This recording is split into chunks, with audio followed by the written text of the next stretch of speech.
In 1965, the Higher Education Act promised to open the doors of college to everyone, no matter their race or income. It was supposed to be the great equalizer. But 60 years later, the numbers tell another story. Only 1 in 4 Black Americans holds a bachelor's degree, 10 points lower than the national average. The barriers have changed, but they haven't disappeared. From underfunded high schools to financial aid systems stacked with red tape, the path to a diploma is still shaped by race and history. In Buffalo, Sherman Webb-Middlebrooks grew up watching people dream big but struggle to get out. He never planned to go to college until mentors, a form, and a single checkbox changed everything. I'm doing my application for Duville on my PlayStation 3, halftime of a Bills game. I scroll down, I'm like, HEOP, that looked like the EOP box Ford told me to check. Across this Truth Be Told series, we examine people's lives from birth to legacy, the barriers they face, and the resilience they build. Today, we look at the leap from high school to college. This is the story of what happens after you check the box, and how systemic racism still shapes the climb to higher education. Before we step into this story, a poem about what it means to leave home, to search for yourself, and to carry both fear and hope in the same suitcase. Leave the Light On by Dallas Taylor. I'm leaving. I need to figure this out for me. It's my responsibility to feed what's hungry, my soul. I must leave home. It craves something sweet, something personal, something I can't live without. It needs me. I've been satiated by others for so long that I've lost the feeling of self-gratitude. I've expended so much love on others that I've learned I must keep some for myself. As I grow my confidence, I'll learn to nurture my independence. But wait for me. I don't want to forget where I've come from. Let me back in if I lose my way. Correct me, guide me, then let me try again. I cannot do this without you. I cannot do this without you. I cannot do this without me. So I'm leaving home to find my own, but leave the light on for me. I'll need to find my way back to where love began. Flying the nest means more than packing a bag. For many young people of color, it means stepping into a world that wasn't designed with them in mind, a system where independence and inequity often meet. For Sherman, that moment came right after high school, the start of a journey to find himself, to build something sweet, something personal, something he could finally call his own. So you Buffalo, born, Yes. bred, East Side? Lifelong Buffalo resident, full-time Black man. I have lived all over the city, so I spent about half of my life in Riverside in the Schaefer Village projects. That was like where I spent my early years, and then like my high school years, like I was on Bailey and Kensington, like all Bellevue, but always going in between Riverside and the East Side. What schools did you go to? For grammar school, I went to 61, which was crazy because we were all getting bused from the projects in Riverside to Central Park to go to school 61. Okay. Then I went to Martin Luther King Multicultural Institute. On High Street? Yep. Yeah. Yep. Okay. Say this all the time, like jokingly. I was valedictorian in my 8th grade class, but I had like an 89 average. So I'm like, Valedictorian is valedictorian. hey man, I just like to say I was the smartest dummy. And then from there I went to Emerson Vocational School of Hospitality.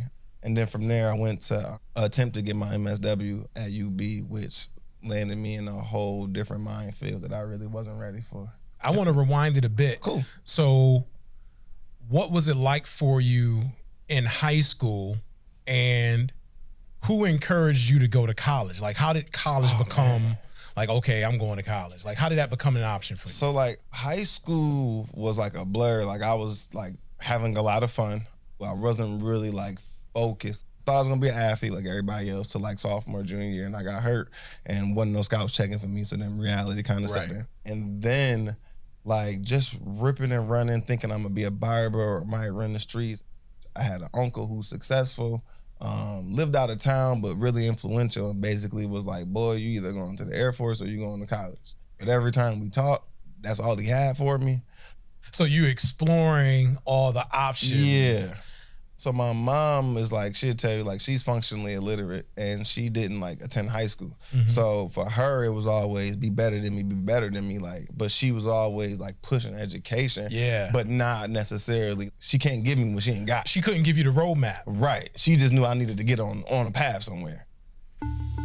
Educational inequities don't begin in college. They start generations earlier. Across the U.S., predominantly black school districts receive $23 billion less in funding each year than white districts, even when serving the same number of students. That gap shapes access long before applications ever open. I ended up meeting my mentor by the name of Tracy McGee, who is the CEO of Global Concepts Charter School out in Lackawanna. Okay. Right now, I met him at about 15 at a conference. He told me, he asked the principal for 5 kids, 5 good kids, 5 bad kids from each school. I was on the bad kid list. And then we had a conference and he asked a group of about 200 of us, what does the word resiliency mean? And I kind of understood it. If I raise my hand, it's my moment. He got the call on me. And so I raised my hand. He brought me up. We had a conversation in front of everybody and he just saw something in me, stuck around in my life as I needed even to this day. But as far as my friends, my boys Keon and my boys Milano, shout out to Keon and Milano, 2 successful brothers to this day. But like I used to like skip class. I seen them boys in the library. I just went to go and I'm like, what y'all boys doing in the library? And they like filling out scholarships and college applications. Like, why you not doing that? And I'm like, no, I'm about to go skip. Cause they always would say like, you smarter than us. Like, I don't know why you not doing this. And I'm like, whatever. So you see these young men, your friends, in the library filling out applications. Yeah. They acknowledge the intelligence that you carry. Yeah. Clearly you at an event and you speaking up among a crowd of 200, nobody else is. Right. So, and you do this work now where you can recognize potential in young people. Literally. Was there anyone in your school who were trying to push you in that direction? Like, at the time, I didn't know. But now, being who I am now as an adult with the ability to reflect back, like, oh, I know my assistant principal kicked kids out for way less than what I did. But because I was always a good test taker, I did have the highest SAT score. My philosophy was test day is game day. I'm not coming to practice.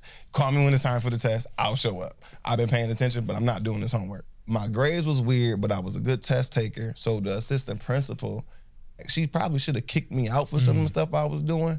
But she gave me a chance. She saw something in me. So she kept giving me mentors. That's how I met Tracy. That's how I ended up meeting Miss Sally, who was my social worker for a time when I was in high school. She kept giving me opportunities instead of giving up on me. Tell me about EOP. Like, how did you find your way in there? And then what did it offer for you? My brother, he was expecting my oldest nephew to be born. And he left his apartment to his best friend who just came back to New York City, from New York City. And like, he's like my big brother too. And he the only person out my brother's crew and generation from the projects that went to college. So I just remember him telling me in one of his moments of being like, yo, little bro, like, I don't care what you do. When you do your application, just check the EOP box, yo. Just check the EOP box. I'm like, all right. I'm doing my application for Duville on my PlayStation 3, halftime of a Bills game. So I'm doing my application and I scroll down, I'm like, HEOP, that looked like the EOP box. Ford told me to check. Click it. First generation students like Sherman make up more than half of all U.S. undergraduates. But they're far more likely to face food insecurity, work long hours, and graduate at lower rates. For many, programs like HEOP are the bridge between potential and possibility. I started getting letters from a wonderful lady by the name of Wil Green. Every letter she sent from Duville had a smiley face on it. So it made me feel like they wanted me there. Right. So my only options was Potsdam, which is where Big Bro went, who told me to check the EOP box. Right. Potsdam or Duville, that was it, or the block. Those are my options. And so Potsdam was only boasting a 6-screen movie theater. That was like the best thing they had to offer. And Duville was on the west side, a 10-minute bus ride from the hood, so I picked Duville. Right. Research shows that Black students with consistent mentors are twice as likely to complete college. Programs that employ culturally responsive staff, especially women like Deirdre, help transform campuses into places of belonging. That pathway is so interesting because you have a supportive parent, but doesn't quite necessarily know the steps you need to take to get there, which we know is pretty common. You need to go to college. How? Yeah. Figure it out. But she didn't play about making sure that, like, I took advantage of every opportunity that was in front of me. Anytime I messed up, like, she called the villager. So it wasn't like I can get away with anything. It's like, oh, you messing up at school? You messing up at home? I bet you Tracy want to know about that. Call Tracy and tell him. Call your dad and tell him. Call your uncle. I got 6 uncles. Call your uncles and tell them. My mom is like, I don't know what to do for you, son. So, like, I'm going to just give you to these trusted people in the community and let the community do what they can for you, family and community. So I really appreciate her willingness to, like, recognize her limitations and then her willingness to, like, trust the people that were pouring into me. What was it like your first day on campus as you got through EOP? Oh, man. So we went in the summer program. That was very interesting. I just remember getting there and being like, oh, this is kind of like the movies a little bit. Like, so a lot of people don't know about that part of EOP. The summer program is like the 6 week. 6 weeks in the campus. Summer. It's cool because you get to learn how to do college while the campus is, like, slow. It's pretty much empty. So it's not a whole lot of hustle and bustle.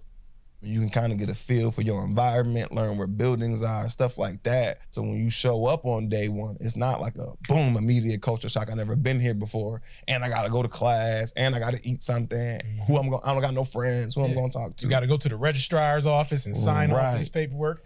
And you never had to do that before? Ever. And so stuff like that is, like, why I tell people, like, I could do the work. I just had a hard time doing college. You make me stand in the line long enough, I'm gonna get aggravated. And I'm gonna say, forget this line. I'm gonna go do something else, especially at 18. I'm impatient at 34. I was way more impatient at 18. Like, I'm not staying in this line, bro. I don't care what happens. I'm just leave. How many other young Black men were there with you? No, not many. How many other Black males were there to help guide you along the way? Not a single one.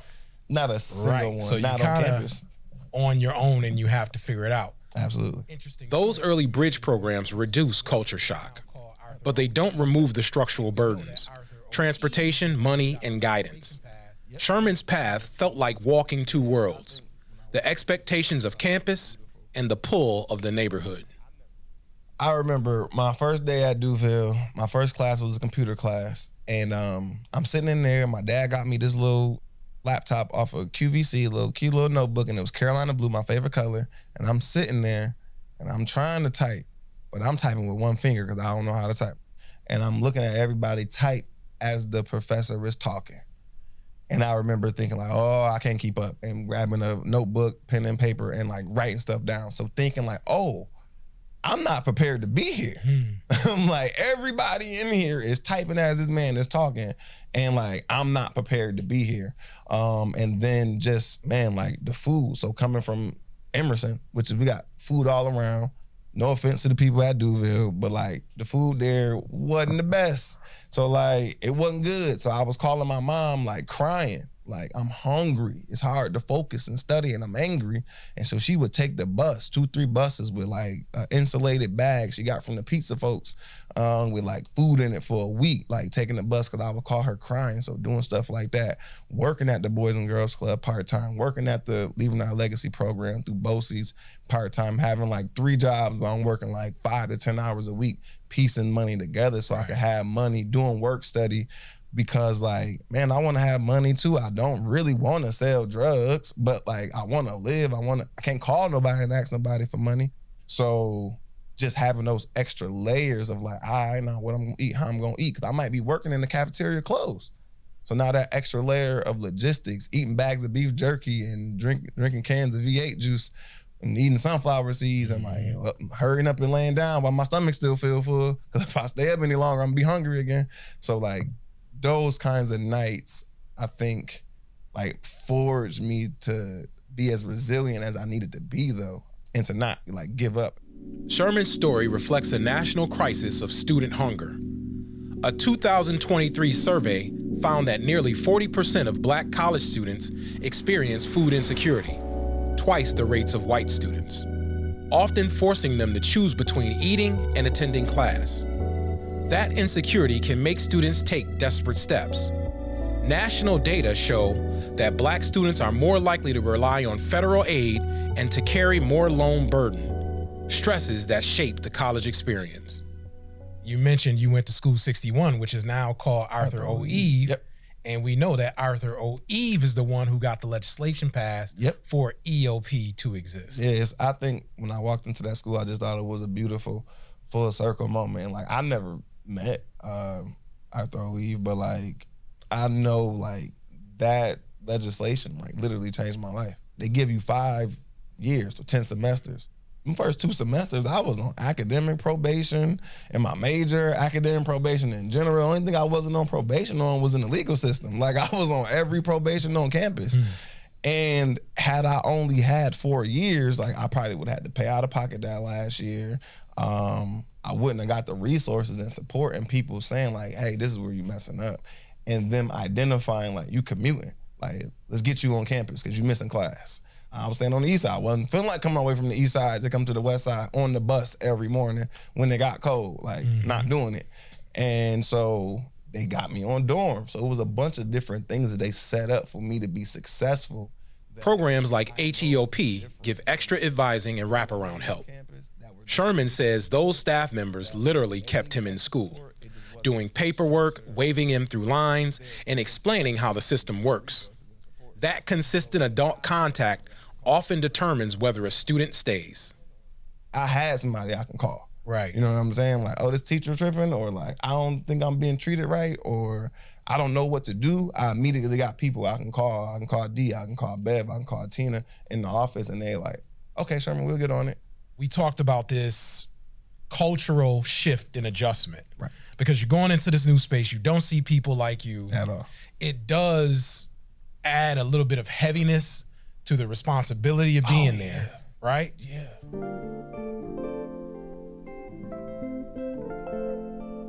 Across the U.S., Black degree attainment has risen over the last decade, but remains behind the national average. Completion and enrollment trends show persistent gaps that wrap financial, institutional, and cultural issues. One of the things I always thought about when I was in college and undergrad, and my story is very similar to yours, is I knew I could not come home without a degree. Man. Like, I can't come home without a degree. I gotta have a degree. Yeah. I gotta get a degree. I don't know what it's gonna be in, but I'm gonna have a degree. Yes. You dealing with some of these challenges, at what point did the light go off for you? Oh, I remember I was talking to my big brother.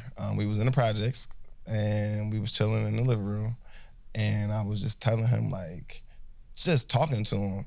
Like, I didn't think I was venting. I was just talking to him. And I was like, yeah, bro, like, I'm on academic probation. Like, and I think they about to like kick me out the dorm because I ended up getting kicked out the dorm for selling weed because I was broke.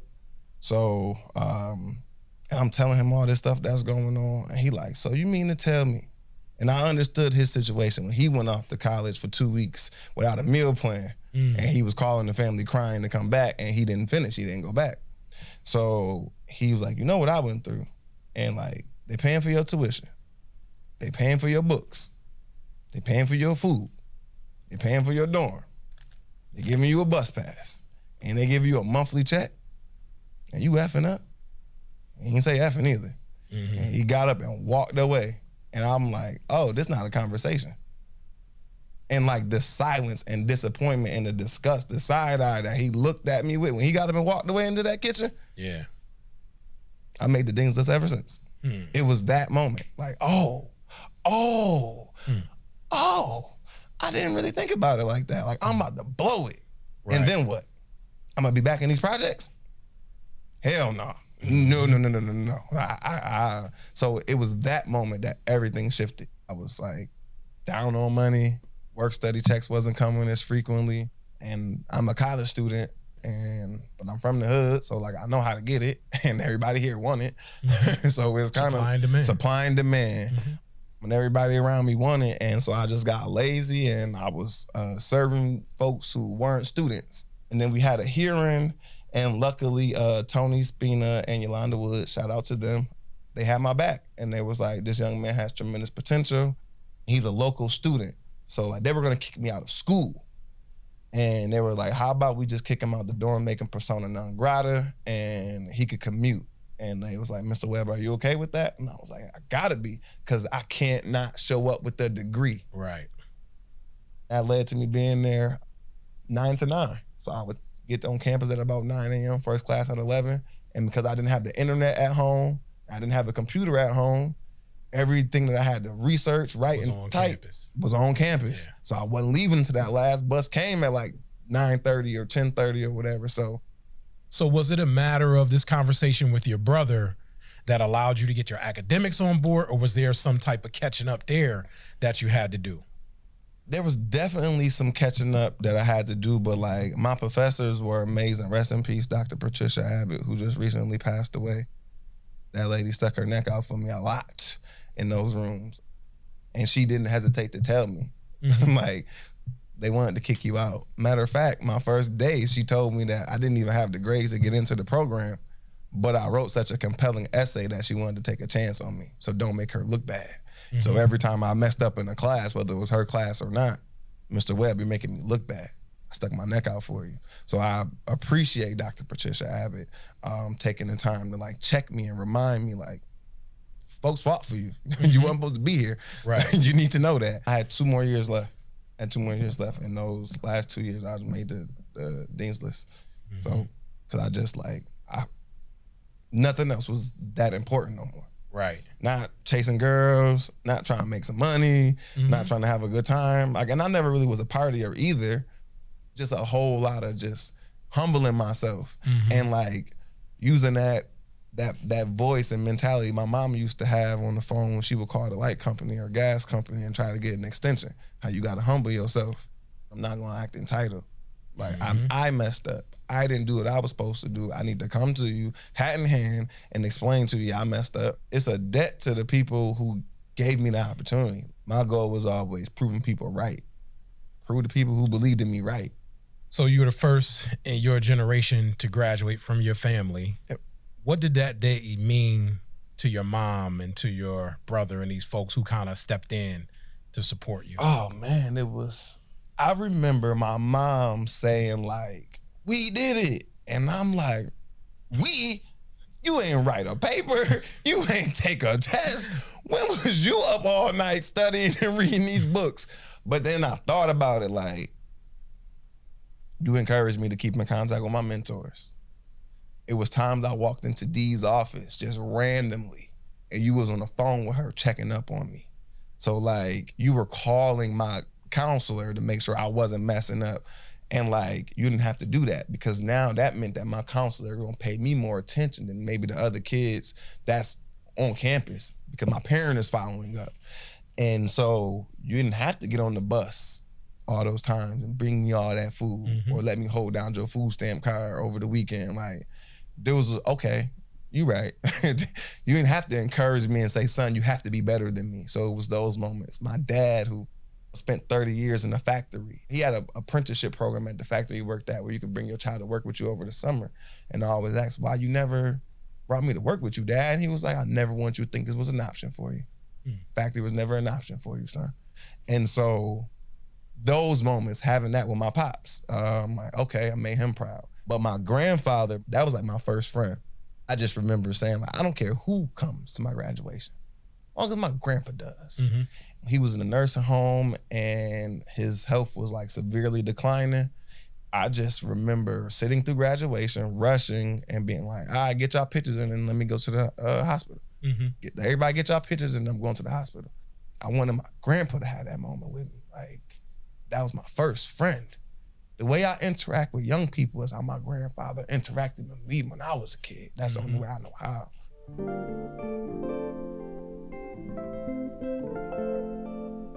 After graduation, Sherman began studying for a master's in social work at UB and was a part of the Emerging Leaders Program.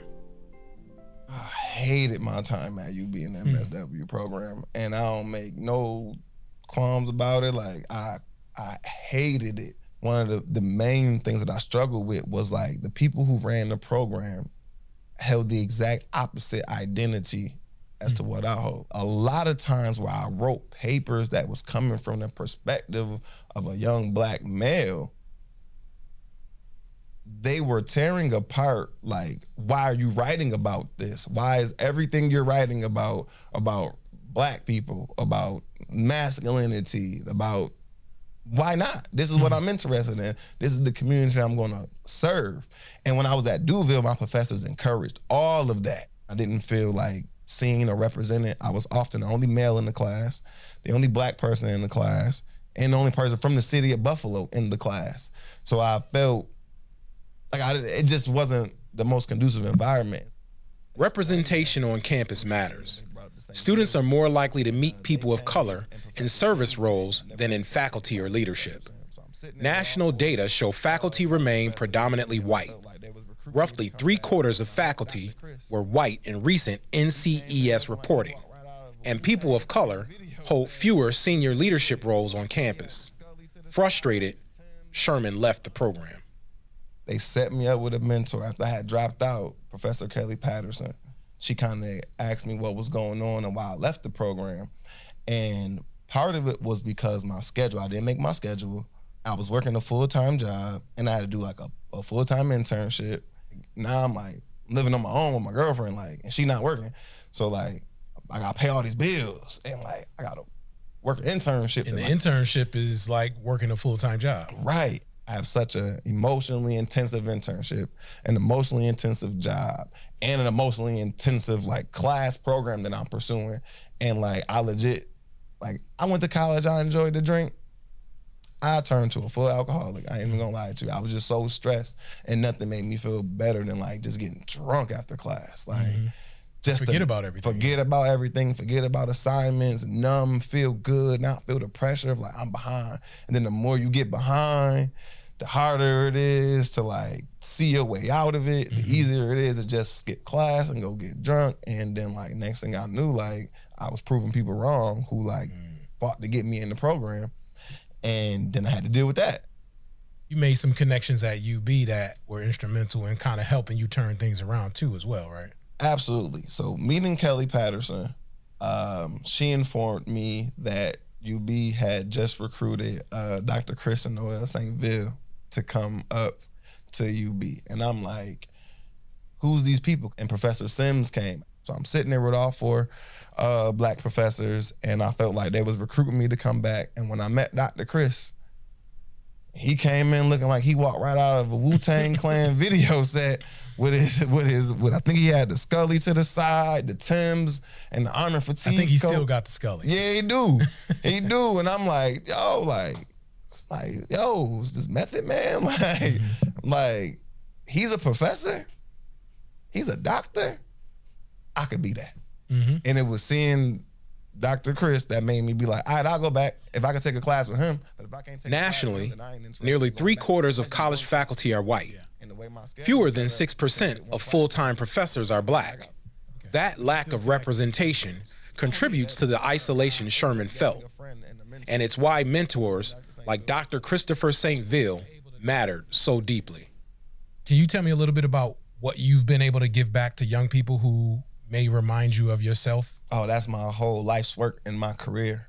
So every mentor I've ever had, whenever I ask them, like, whether it's Tracy McGee or Tommy McClam or anybody who's ever poured into me, when I ask, how can I repay you? They always just say, be who I was to you for somebody else. And I've been blessed, honored, and privileged to make a career out of that. What's standing out, what's sitting with you all? No, just about the conversation overall. Thinking about that, kind of like, you know, that's the mindset that kind of like permeates into certain people, like to be opportunistic. Yeah. We, our people and our children, become conditioned to stay enslaved, in bondage. And we are trying to break that cycle, that vicious cycle. You know what I'm saying? I lost a lot of things, a lot of people. I want to keep my mind. That's a fact.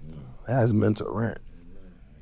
Sherman used his lived experience to build programs and support young people, running groups, teaching leadership classes at Duville, working at the Boys and Girls Club, and helping young men navigate campus life. That same network that once carried him is now what he builds for others. Inform and change the narrative. You know, we have so much in our community that keep us divided, that keep us, you know, like in confusion and chaos. Yeah. You know what I mean? So it'd be great if that we can all come together and like really, like, instead of it's a me mentality, it's a we mentality. Right. That's a fact. Definitely that we mentality, because I be wanting nothing but the best for other people. Because, like, I think we all have some degree of selfishness. But, like, I think the most selfish thing that I want for me personally is for everybody around me to be the best version of themselves, because that makes them less dependent on me. And so the best thing you could do for me is be the best version of you. And in these roles, like, I'm a professional family member. So, like, I got 6 uncles, my dad, a bunch of cousins, people who gave me opportunities. So I understand the difference between me and some of my homies that's dead in jail or just stagnant is the fact that somebody showed up, gave me an opportunity, believed in me. So, like, I owe that to other people. So whether it's through my work supporting Brother Daniel, to Say Yes to My Brother's Keeper Breaking Barriers program, doing that whenever the brother needs, consulting on that, helping Brother Davon Patterson over at Open Buffalo with his young people, helping Brother Davon McCune over on the West Side, because I used to be a social worker. So, like, that, I'm used to having the caseload, helping young people as they transition out of foster care to get their first apartments, to get their first cars, taking them on interviews, taking them to get interview clothes from CEO, and just being that professional family member that, like, my dad, my uncles, my cousins took me to get clothes, took me to interviews. Family did that for me. Right. These young people, unfortunately, don't have or didn't come from a family that would do that. So being able to just be that professional family member for them is something that I've always taken pride in. And I tell young people this is a lifestyle, not an occupation. So seeing young people that were in juvenile detention, like at their lowest moments, having them heart to hearts with them at 1 o'clock in the morning, when I'm supposed to be off work at 11, but this kid's still in tears. So, like, you can clock me out, but, like, I ain't going home. So, like, I always look at, like, what I do is, if you ever hear me introduce myself, I always say the full-time black man, because, like, that's the job description more often than not. Just show up and be Sherman. And who am I other than a full-time black man? Yeah, I definitely appreciate you, Brother Stan. I think we only got about another, like, 30 minutes set aside left for the group. So, I mean, we can continue the conversation and just going around. I think that it definitely made me think a little different tonight. Thought about my values more so, what I really care about and what I would want people to know about me. Tell the young people I work with, your education is your responsibility. And education doesn't necessarily mean what these people put into you, is what they could pull out of you. And so I think that's been the greatest lesson that I've learned. Like, teachers have taught, and then I took it further. So, because that's my responsibility. Nobody was making me do it. Honestly, it comes from, like, now I joke and say, like, I just run on anxiety and ambition. But but before, it was like, it's not gonna die in them projects. Yeah. And then once I realized, like, that's probably not gonna be a reality for me. Now it was like, all right, anxiety and ambition. But before I got to that, it was, can't die in these projects, bro. Yes. You can't die in these projects. All right. I think that's a good way to kind of summarize everything, but I want to give you the final word. Is there anything you want to share as we wrap up this interview? Get out there, explore, get comfortable being uncomfortable in spaces, and take up space in places where people like you or people who don't come from where you come from, where we're not normally present. Be present and take up space. Sherman's journey shows how racism's legacy still shapes the path to higher education, and how community, mentorship, and determination can turn a promise into possibility. But the solution isn't just individual success stories. It's systemic change, more investment in bridge programs, diverse faculty hiring, affordable transit, and policies that see education not as a privilege, but as a promise. Stories like these show that resilience is only part of the equation, and the work can't be left to individuals alone. True equity means changing the structures, the funding, representation, and opportunity, so that the next generation doesn't have to fight quite so hard just to belong. All right. Thank you so much. I appreciate this conversation. And I appreciate you, good brother Will. In our next episode, we continue this journey through a lifespan into young adulthood. We meet Vanessa and hear about the path to employment, economic mobility, and overcoming job market challenges. I'm your host, Wil Green. Thanks for listening.